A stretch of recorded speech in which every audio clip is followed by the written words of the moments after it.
kwamba mimi ni Bwana Mungu wako nikufundishaye, nikuongozaye ili upate faida. Kwamba vyovyote vile ambavyo tunaweza tunaona kwamba tunajiwazia vizuri, lakini Mungu ndiye aliye na mawazo bora na mawazo mema kwa ajili ya maisha yetu. Ndio maana yeye mwenyewe amesema mahali fulani kwamba mawazo ninaowazia ninyi ni mawazo ya amani. Anasema ya kuwapa ama kutupa tumaini letu katika siku za mwisho, katika siku zijazo, katika nyakati ambazo hatujui kwamba tutakuwa na hali gani ama na namna gani. Lakini kwa kuwa siku zote ni kwamba neno la Mungu lenyewe kwamba lenyewe halineni kwa kuwa linanenwa kwa ajili ya kumsaidia mwanadamu ama mtu aishi maisha ambayo hatajipatia hasara kwa namna yote ile. Aishi mwanadamu manake aishi katika maagizo ya Mungu ama katika sheria za Mungu, si kwa sababu ya uishi katika njia za Mungu, si kwa ajili ya Mungu, lakini uishi katika sheria za Mungu na maagizo ya Mungu, si kwa faida ya Mungu ila kwa faida yako wewe, kwa faida ya maisha yako mwenyewe. Kwa sababu ni kwamba ukifanya vizuri lazima utapata matunda mazuri ama utapata matokeo mazuri sawa na kile ama yale ambayo utakuwa umeyafanya ama yale ambayo utakuwa umeyatenda.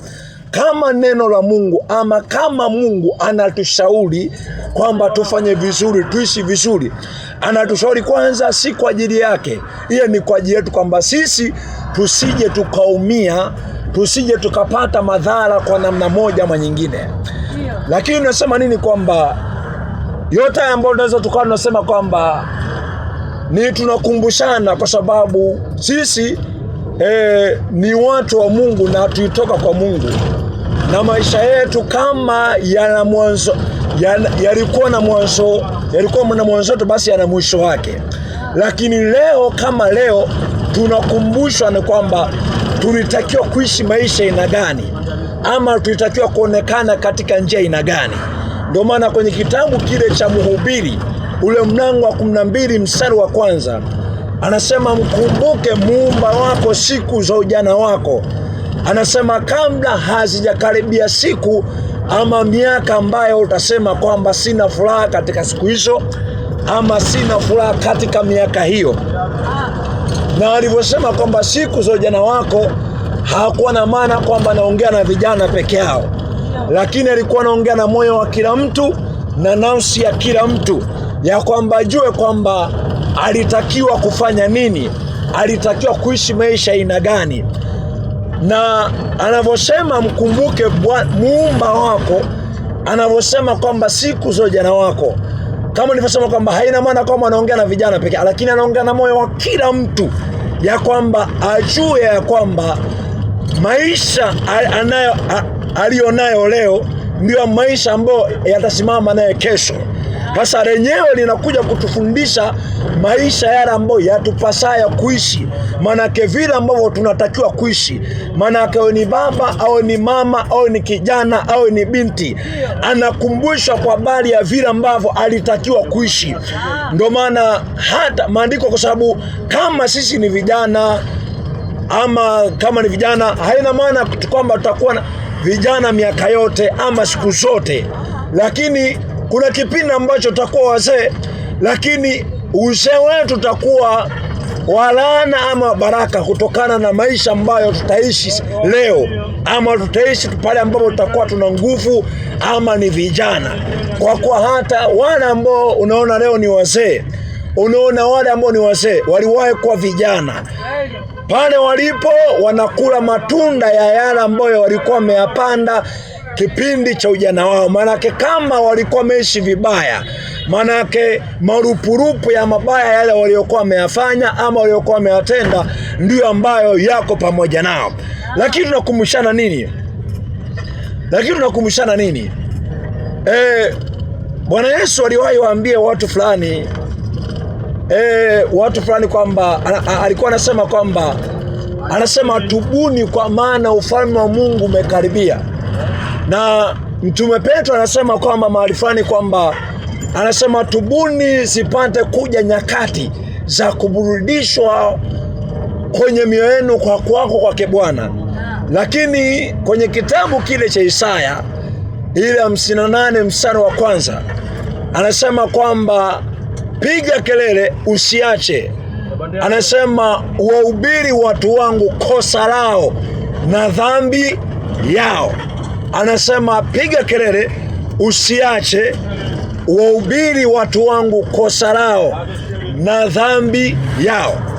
Na najua ni kwamba kama Mungu ameongelea kwamba anasema piga kelele usiache, anasema wahubiri watu wangu kosa lao na dhambi yao. Manake uambie watu wangu makosa wanayoyafanya, mambo wanayoyatenda, vile ambavyo yanaweza yakaleta madhara. Kwa sababu kama anasema tu uwahubiri watu wangu kosa lao, manake sisi kwa namna moja ama nyingine sisi ni wenye dhambi.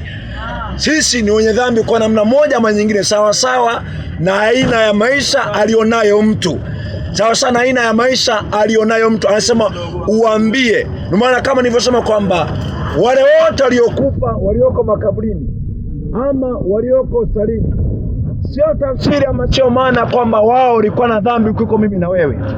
Lakini kama Mungu ametuacha hai, ametuacha wazima, ametuacha kwa ajili ya sisi tubadilike tabia zetu, njia zetu, maisha yetu, tumwelekee Mungu aliye hai. Ametuacha tutubu, tuache maisha yetu na mtu, tuache maisha yetu, kwa sababu anavyosema kwamba wahubiri watu wangu kosa lao, hana maana kwamba ni watu aina fulani, lakini kwamba mtu yeyote ambaye anayefanya kitu chochote kiovu, yeyote anayefanya mabaya kwa namna yote, awe mkubwa, awe mdogo, awe baba, awe mama, ana cheo, hana cheo, aambiwe kwa habari ya yale ambayo anayafanya, kama ni mabaya, kwa habari ya vile ambavyo yataleta madhara kwenye maisha yake na kwa maisha ya mtu mwingine. Yaani mtu awe yote, awe kiongozi, ana cheo, hana cheo, ni mkuu wa mkoa, ni rais, ni mbunge, ni diwani, amefanya ubaya, aambiwe kabisa unachofanya hiki ni kibaya. Ni kibaya kwa sababu kina madhara kwenye maisha ya watu. Kuna madhara ambayo yatasababishwa, kwa kwamba lenyewe linamwambia karibu moyo wa kila mtu aliye na cheo, awe maskini, awe tajiri, anayefanya ubaya wa namna yoyote ile, aambiwe kinago ubaya kwamba haya unayoyafanya yana madhara makubwa sana. Hata kama utakuwa unanufaika na mambo haya, lakini haya yana madhara makubwa sana, yana madhara makubwa sana. Madhara usiyopenda kutenda wewe, usimfanyie mtu mwingine, usimfanyie mtoto mwingine, usimfanyie jirani yako, usimfanyie mtu awaye yoyote yule, kwa sababu jirani yako sio yule ambaye yuko mbali na jirani yangu. Ni mimi na wewe, tumekaribiana hapa. Aambiwe kwa habari ya mabaya kwamba hatakiwa, kwamba anayotakiwa yafanye awafanyie watu, asiyotaka kufanyiwa yeye awafanyie watu wengine, asiyotaka kufanyiwa watu amtendee, asimtendee mwingine kwa namna yote ile. Usilopenda kutendea wewe, usimtendee mwingine mtu awaye yoyote.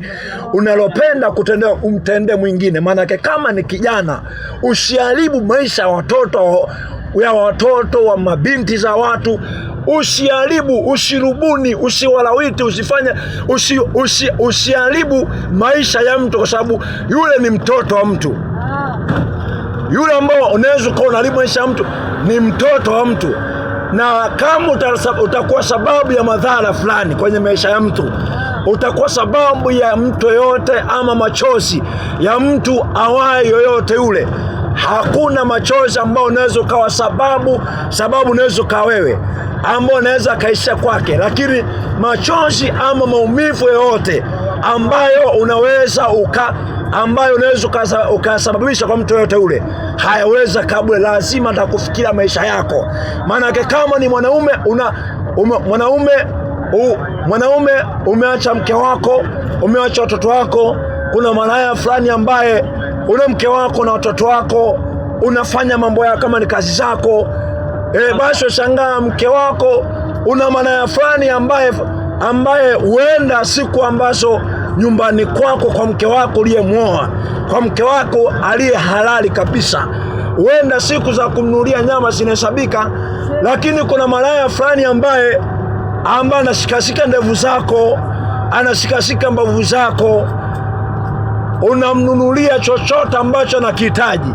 Unamnunulia kuku, watoto wako umeacha na kula maharage na mlenda, umeacha watoto wako, mke wako anaishi kwa shida, maisha ya taabu. Alafu kuna malaya fulani hivi nakwambia kwamba hakuna, yani ya kwanza kama nilivyosema kwamba yote unayoyatenda ni kwa ajili yako. Nimekwambia machozi ya mtu yote yule ambao utakoe sababu, wale watoto, yale manunguniko yao ya mke wako, watoto wako, yale lazima yawe laana kwenye maisha yako. Ndio maana tuna mambo mengi sana ambao kwenye maisha yetu, tuna magonjwa mengi ama masumbufu mengi, vitu vingi sana vigumu kwenye maisha yetu, kwenye mioyo yetu, vinatokana na aina ya maisha, njia mbaya mbovu ambayo tulionayo. Sasa kwambia kile kuna mayafani ambayo unamnulia kuku, unamnulia kitu ambacho anakitaji, ingali kuna watoto wako, kuna mke wako, ushangaa wewe ni kumwachia era za mlenda tu na maharage, walage tu maharage, watoto ni wako, waangalie au wajali. Ni mtu fulani hovyo sana, ni mtu fulani ni ovyo sana. Yani anashika ndevu zako, anakuita baby na kupenda. Yani kuna katoto karasamba ambako kana kushika ndevu zako, wanasema katoto wa mwaka 2000. Kwa kweli na wewe unajiona ni mwanaume. Wewe sio mwanaume, wewe utakuwa ni dume, kwa sababu wanaume wewe sio wewe kuwa na uwezo mzuri ama uwezo mkubwa wa kufanya umalaya wa kusini ovyo ovyo. Wanaume ni wewe kutimiza majukumu yako, ni wewe kutimiza wajibu wako kwenye maisha yako, kwanza kwa mke wako, kwenye ndoa yako, kwa watoto wako uliowazaa wenyewe. Kwa wale watoto hawakuja wenyewe, ni wewe walitoka kwenye viuno vyako mwenyewe. Walitoka kwenye viuno wako, wale ni wajibu wako. Na wale usipowatunza, usipowajali wale, lazima laani iwe kwenye maisha yako.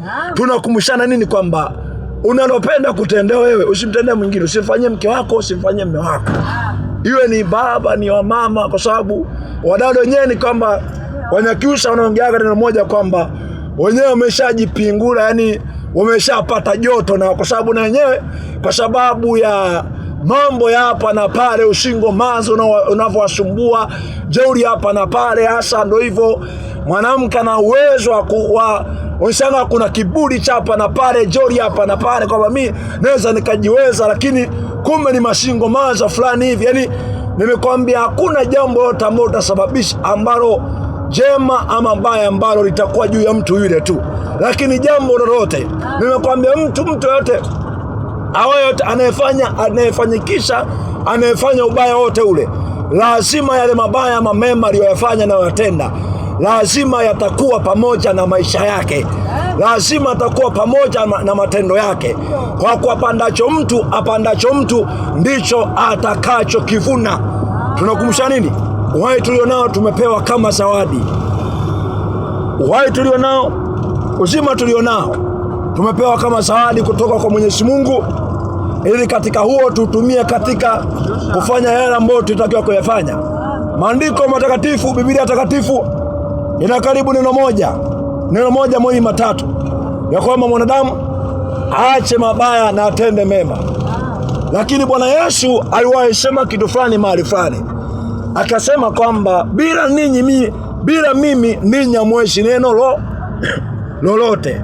Maana yake mwanadamu katika hali yoyote ile, katika namna zozote zile, bila Mungu yeye mwenyewe hawezi kabisa. Yani kwamba wenda tunasema hivi kwamba nashuka kama kuna mambo mengi ambayo tunaweza tukawa tunayafanya, sio maeneo yote kama tunapenda, sio kale katoto kara saba kwamba kwamba unakapenda sana ama, ila ukisha kosa Mungu kwenye dunia hii, ni kweli kuna sehemu unaweza kufanya vizuri, lakini kuna maeneo ambayo utajikuta unakosea, iwe kwa kutaka ama kwa kutotaka. Japokuwa kuna mtu mmoja aliwahi kwamba makosa ni kiburi. Ni kweli hiyo sehemu ipo kwamba makosa ni kiburi. Ndio maana makosa ni kiburi. Sasa nasema ni kwamba Yesu anasema kwamba ninyi, ndio maana wote kwamba wote si wote ambao wanavuta mibangi, wanakunywa mipombe, wanafanya umaraya na uchafu wa kila namna ambao tunaofanya. Ninachojua ni kwamba si wote wanaopenda ambao wafanye vitu kama hivyo ama wafanye mambo kama hayo. Lakini ukisha kosa msaada wa Mungu na neema ya Mungu kwenye maisha yako, makosa kama aina hiyo utayafanya sana. Haijalishi. Ndio maana wengi wanajua kama kuzini ni dhambi, lakini wengi tunazini kwa nini hatujui? Na uenda kabisa na maandiko yametuambia kabisa na tunajua. Ndio maana tunasoma, uenda hata kanisani tunaenda, kama usangala hapa ni mwimba kwaya, lakini ndio hivyo ni maraya fulani hivi wa kutupwa. Yani tunajua kwamba tunachokifanya sio kizuri. Ndio wanaenda totos si fulani hivi. Yani ndio maana hata sisi tunafanya uchafu fulani ama ubaya fulani, ndio maana tunajificha. Tunaenda kwenye gesi fulani ambazo zimejificha hivi. Mbona zimejificha mahali fulani, yani mbali na eneo ambalo wanakuja. mbali kabisa na eneo ambalo anakujua, kwa sababu atajua hasa kama anakujua kama unasali hivi, kwa hiyo lazima uende mahali fulani hivi ambao kumejificha. Sasa nasema ni kwamba Yesu anasema kwamba bila mimi, kwa maana kwamba bila Mungu wanadamu katika namna zozote zile hatuwezi, kwa namna yote ile. Bila Mungu tutafanya makosa, lazima tutaharibu tu. Kwa nini tunamwomba Mungu ama tunaamua kumgeukia Mungu? Kwa sababu Mungu ndiye ambaye amebeba msaada wa kweli na uwezesho wa kumsaidia mwanadamu aonekane ama aishi katika njia ambayo alipaswa kuiendea, alipaswa kunenda katika hiyo. Tunasema tutatangaza kwa yote hiyo kwa habari ya msamaha wa dhambi ambao Bwana Yesu, ambao Mungu alionao Mungu kwenye maisha yetu, ambao hata si wenyewe tuliishi maisha aina hiyo, ambao hapo kama hata si wenyewe tulikuwa na maisha kama aina kama hayo ulionayo.